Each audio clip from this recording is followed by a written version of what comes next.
third question to introduce you to the community is around the hope that St. Andrews has in regard to a recruitment officer with our international partners, recruitment officer in regard to our traditional United Church of Canada catchment, and just as importantly in this time of multiple both ends, the recruitment officer and connecting beyond traditional catchments, both in regard to faith-based context and into the secular. So it would be great to hear some of your thoughts about that.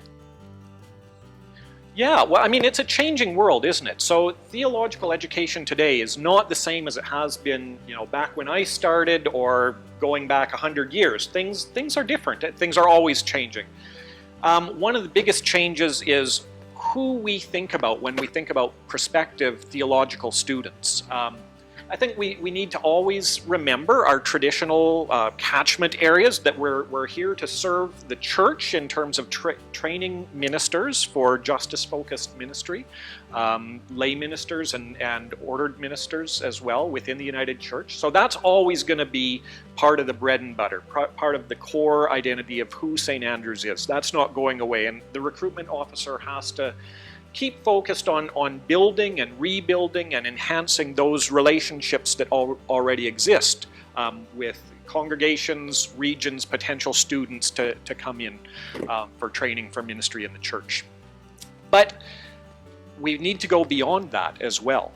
And so one of the things that's really exciting for me is the idea of moving into some of the non-traditional communities, maybe some communities that you wouldn't think of right off the bat in terms of theological education.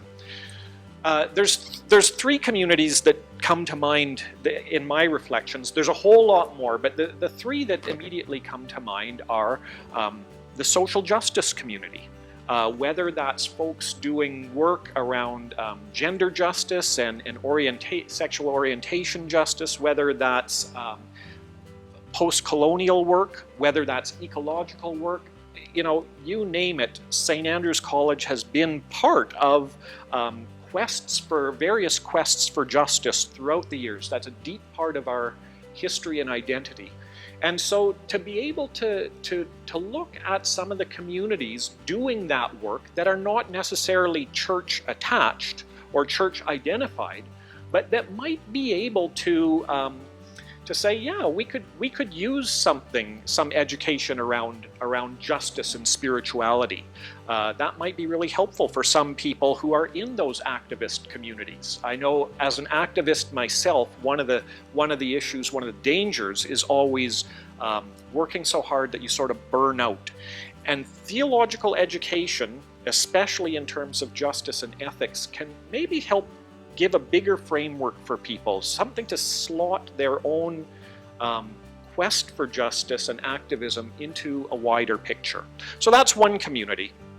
Another community that I think we need to be reaching out into is the whole spiritual but not religious community. Folks who either have never been part of a church community or have left church, but for who the spirit is alive and well.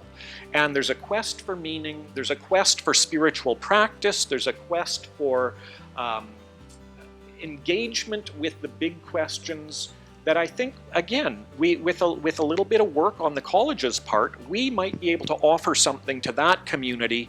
And I think that community certainly has a lot to offer to the wider church, including theological institutions.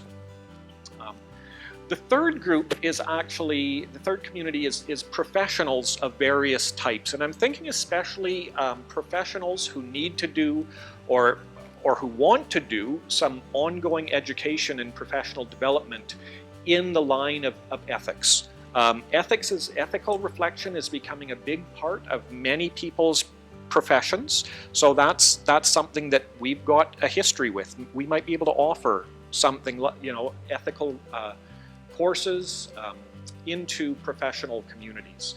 The other type of professional community is anybody involved in caregiving. Pastoral care and pastoralia is not limited to just Christian congregational work. It has value beyond that, and I think about all the amazing doctors, nurses, caregivers, frontline workers who maybe it might be helpful for them to have some tools around pastoral care. They might call it something different, spiritual care, but some of those tools are things, gifts that we can offer to that community as well. So those are some of the non-traditional communities that I think we need to be reaching out into. Then finally, the opportunity to continue the work that's gone on between St. Andrews and various international communities. I'm thinking in particular of the work over the last decade or so, building relationships with Korean students and Korean institutions, but also some of the possibilities of doing some of that relationship building into India as well.